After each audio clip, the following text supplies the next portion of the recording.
Jérôme Pépin, 49 ans, jeune vigneron.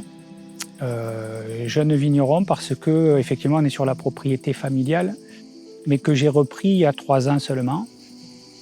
En superficie, les terres, il doit y avoir 7 hectares, je pense, à peu près. Il y en a une partie qui a été plantée en verger d'amandiers. Donc là, on a à peu près 200 amandiers. Et il y a une autre partie qui a été plantée en amandier aussi, mais sur des cultures en intraparcellaire. C'est-à-dire que l'amandier est vraiment là pour faire de l'agroforesterie. Donc c'est pareil, à peu près 200 amandiers. Et puis il y a, on va dire, à peu près un peu plus de 600 mètres linéaires de haies, avec pas loin de 700 arbres.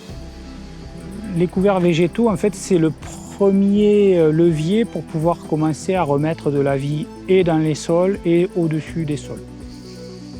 Moi, j'ai des sols principalement argilo-calcaires qui se referment très vite quand il pleut. Si on peut ramener un peu de porosité et pouvoir stocker de l'eau en profondeur, donc c'est quand même un moyen pour déjà compenser un petit peu le phénomène de sécheresse extrême. Et le fait de remettre des haies, d'amener de la biodiversité, on enrichit le système. Donc on remet en place tout un écosystème. Et bien on va avoir une concurrence au niveau insectes, on va avoir une concurrence au niveau de tout ce qui est micro-organismes. Il va y avoir des oiseaux, il va y avoir aussi des chauves-souris qui ont un effet très bénéfique puisqu'on a des petits papillons qu'on appelle cicadelles qui se déplacent que la nuit et donc qui sont libres de se déplacer quand il n'y a pas de chauves-souris et de piquer la vigne.